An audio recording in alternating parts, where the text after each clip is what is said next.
Welcome back to the channel, guys. Mick here, and in today's video we're going to be discussing the next gen Xbox console. There is some information from the CEO of AMD and Xbox themselves confirming the production, or the design I should say, of the next Xbox console. Plenty of information, plenty of things to talk about, and we're going to look at all that and kind of discuss everything together, and then what kind of price point we're going to see this console launch at. If you are returning, you haven't already, don't forget to like and subscribe, but more importantly, leave your thoughts below. I do get back to everybody and like responding to comments. I am a big Xbox fan. I do use the PC Xbox app. I use Xbox Game Pass, so I do enjoy a lot of their stuff, so it's interesting to see what they've got coming next.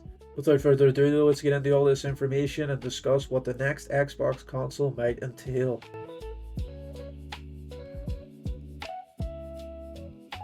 Okay, to start things off though, as you guys probably already know, there is information about this next console that we all know about, regarding the PC hybrid and the different performance markers that we're going to see. First off though, I want to get into the start of all this information, and that's straight from the AMD CEO Lisa Su. This is from an article on Gamer Rant, but this is a direct quote. It states, in a recent earnings call, AMD CEO Lisa Su commented on the progress of the AMD powered Steam machine before touching on the progress of Xbox's next console. Development of Microsoft's next-gen console featuring an AMD semi-custom SoC is progressing to support a launch in 2027. As others have noted, this doesn't necessarily mean that Microsoft's next-gen console will release in 2027, just that it would theoretically be able to, per AMD's estimation. A lot to unpack here obviously, but AMD's continued collaboration with Xbox, as they say they're designing the next CPU and it's going to be their next-gen version. Information that we already have about this console is that it will be like a PC console hybrid, allowing users to use PC games with Steam access and Windows capabilities. Now this is definitely the next step up for consoles. We're going to start seeing the bridge between PC gaming and console gaming starting to appear, and this is definitely that obvious step that was going to happen. Oh, come on! You gotta admit this is cool! During the life cycle of our current gen consoles, we've seen the popularity rise of crossplay. Most games nowadays allow for crossplay. This was allowing Xbox and PlayStation players to play online multiplayer for the first time, and this has grown increasingly popular, and we see it nearly in every game. So for our current gen consoles to bridge that gap with crossplay, it is not too surprising that the next gen consoles will bridge the gap with PC players. Yes, we can play online multiplayer with PC players, but there are games that just are not available to console players that are accessed through Steam and other kind of launchers like that. Epic Games have already confirmed that their launcher will be on this next gen console, this hybrid console from Xbox. So like I said, PC players and console players are going to be able to experience every game possible together. Again, this hasn't been 100% confirmed, but this is the obvious next step, and the information that we have does point towards this being a fact. So this whole PC hybrid AMD collaboration, taking the console to that next level with its capabilities, definitely was meant to happen, and I'm glad it's happening with Xbox. Obviously, you don't have a lot of information on the PlayStation, but if Xbox are offering those capabilities of playing with PC players, accessing Steam games, Windows, all that good stuff, PlayStation are definitely going to have to meet the mark here and compete, because Xbox will take the market with those capabilities. Don't get it mistaken. There are some downsides to this and some concerns and all that stuff, but I first want to get into a video that Xbox released, and they basically talk about this brand new chipset that's going to be used in consoles. At Xbox, our vision is for you to play the games you want with the people you want, anywhere you want. That's why we're investing in our next generation hardware lineup across console, handheld, PC, cloud, and accessories. I am thrilled to share we've established a strategic multi-year partnership with AMD to co-engineer silicon across a portfolio of devices, including our next generation Xbox consoles, in your living room and in your hands. Together with AMD, we are advancing the state of art in gaming silicon to deliver the next generation of graphics innovation, to unlock a deeper level of visual quality and immersive gameplay and player experiences enhanced with the power of AI, all while maintaining compatibility with your existing library of Xbox games. This is all about building you a gaming platform that's always with you, so you can play the games you want across devices anywhere you want, delivering you an Xbox experience not locked to a single store or tied to one device. That's why we're working closely with the Windows team to ensure that Windows is the #1 platform for gaming. The next generation of Xbox is coming to life, and this is just the beginning. We can't wait to show you what's next.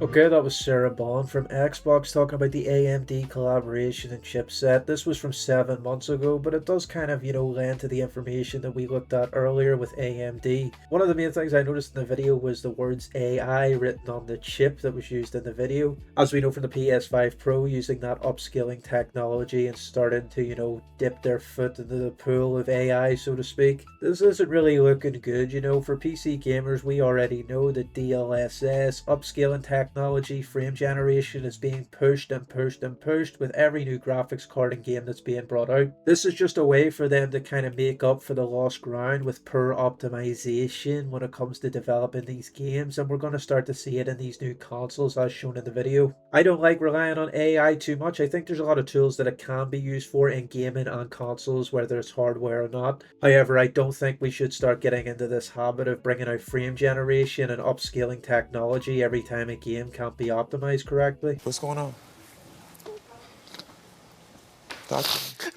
With the Xbox being a PC hybrid, then we are going to start seeing more intricate graphics settings, the likes that you would see on a PC. While we do have upscaling in consoles, to land for that 4K 60 performance across some games, there is obviously that concern with AI being used here. Is this next generation of Xbox or consoles in general going to start using AI technology in order to get performance out of games? This just gives developers too much leeway and being lazy and making mistakes when it comes to optimization. It would be a big upset with these games if frame generation wasn't even a toggle option on these consoles. Could you imagine how crazy that would be if you had to load up a new game, whether it was single player or multiplayer, and it was already locked with frame gen because of the console? I don't think that's going to be the case. I do think they're too smart for that because that would be a major issue, but AI being used here is a bit worrying for me. Maybe that's just my personal opinion with AI in general, but I do get worried here seeing this in the next generation of consoles. Are we going to have to, have that blanket AI reliant games? Is every game that's going to be brought out going to try and push it to that next level because they know AI is used in all the consoles and most PC graphics cards? Who knows, but AMD are definitely going to be used here in collaboration with Xbox, and as we know, AMD are very high quality in what they do. Hell yeah. It was perfect. Perfect. Everything, down to the last minute details. One of my main concerns with this new hybrid console was that the Windows app and the Xbox PC app in general, whether it's Game Pass or not, I was worried that this was going to get left behind and not really updated or had any games added to it, because as an Xbox user myself, I use this Game Pass app all the time and I use Play Anywhere titles all the time, so I was worried that this was going to kind of get left behind in the future. But you know what Sarah Bond said, this is going to be focused on, this is going to be updated. They are definitely looking to push Windows and make Windows PC and Windows in general a lot better for gaming. When it comes to the Xbox, they do not have a PS5 Pro alternative or version similar to that. Back in 2024 in October, they released a digital only version of their console. So this is going to be the current prices for Xbox Series X's, and obviously they've removed the disc drive. On the special edition, it says that this has the inclusion of a disc drive, so this is going to ramp the price up to $600. All the other digital editions then, we're going to see prices like $450 for the all-digital Series X, and this is only available in white apparently, so they are trying to market this whole console like it's a new thing, but it's basically a different color and no disc drive, and they're charging $450 for it, which is crazy. I mean, look how far we are into the life cycle of this, this console. There's also going to be an all-digital Series S version, which we already have, but this is going to be at $350 USD. But like you can just see, I mean, the special edition with the disc drive is looking at $600 USD. I mean, the Xbox Series X at launch, they all had disc drives, and we were already seeing prices like this, if not cheaper prices. I mean, it is really getting out of hand, and this is something we talked about previously on the channel with RAM prices and chipsets and stuff that are costing more. With US tariffs and AI data centers that are raising the prices of all these components, we are seeing consoles not even moving an inch from these high price ranges like we see with the Xbox Series X. Like as you can see, I just shown O2 there with my local currency. The total price of this console is £450.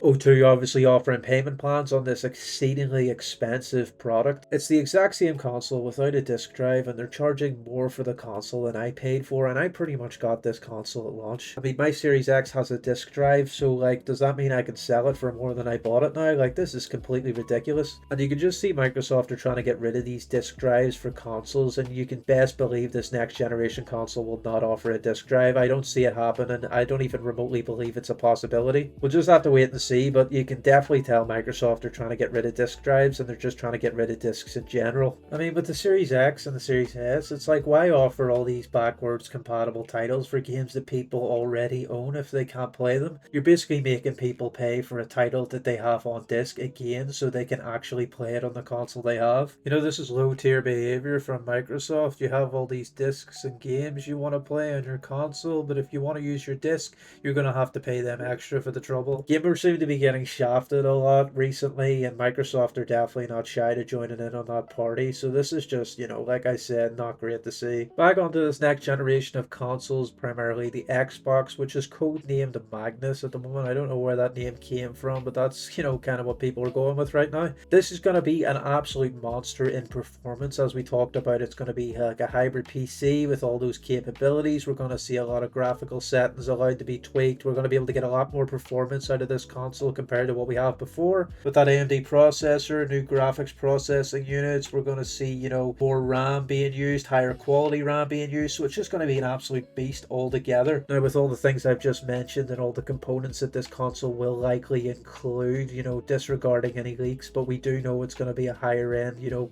console. And all of these components that the Xbox will use are going to cost a lot of money, as we have previously talked about in the last video. I'll leave the link so you can go watch that below, but basically all these components that people use in gaming are sky high right now. We're seeing PC builders having a lot of trouble paying for normal components like RAM and graphics processing units. And we're also seeing consoles just being sky high right now, even near the end of their life cycle, like we've discussed with the Xboxes and, you know, the digital versions. All these components, all of consoles, everything is just getting way too expensive, and gaming as a hobby is just ridiculous right now. So you best believe that this next generation of Xbox is going to cost like at least 1,000 GBP. I think it might go for $1,100-$1,200 if it does release when they say. If they push the release towards 2028 and 2029 to kind of match PlayStation's, you know, alleged release, then maybe we'll see the prices come down. But as these AI data centers continue to grow, we will see the prices grow along with it. So as of now, and the predicted release of this Xbox Magnus in 2027, late 2027, you can best believe it's going to be really, really expensive. Personally, in my opinion, I will estimate this at around £1,000, if not more, on launch, and it's going to be really hard to get them. I think we had a lot of trouble with the Series X's being hard to get at launch, and I think that this next generation of Xbox is going to, you know, make that look like not an issue whatsoever. This is going to be a really hard console to get your hands on at launch. So with all the information we've talked about and looked at and all the stuff that we have, you know, available to us, this Xbox, this next generation of Xbox is going to be an amazing step up. This whole new hybrid aspect, you know, and boosting Windows and the PC Game Pass and the Play Anywhere, all this stuff looks amazing for Xbox, and when it does release, it's going to be brilliant. But the issue I have with this though will be the availability to customers, you know, not including the actually getting the consoles, but also the prices. A lot of gamers and people who enjoy the hobby of gaming cannot afford $1,200, $1,100 for a new console at launch, and you know, that's always been the case. You know, people do have to wait sometimes, but with the AI data centers increasing and the US tariffs and basically the economic situation that we're in, I wouldn't be surprised if components get even more expensive towards the end of the year, and what we will see is the Xbox's release get pushed, or the price will be absolutely sky high. To end off the video though, I do think this Xbox will not launch at the end of next year. I think they will push it closer to PlayStation like we've seen before. They will do this in order to increase sales because they do have to lower that price, so they will try and wait out this whole price increase, wait for the bubble to burst. In my opinion, I think that's what they're going to do. This will allow a lot more Xbox players to get their hands on the console at launch because of the price being cheaper, and you know, it's also good for the company to be able to offer that lower price point. It looks good for them and it's good for the customers, and everybody's happy. That's going to be it for the end of the video though, guys. I hope you enjoyed watching this and discussing Xbox. If you have any opinions you want to leave down below, or anything you think about Xbox, please leave a comment. I always reply to everybody and I'll get back to you for sure. That's going to be it though for me, guys. I am going to bounce. Thanks again for watching. I appreciate everybody who watches these videos, and I will see you in the next one. Peace.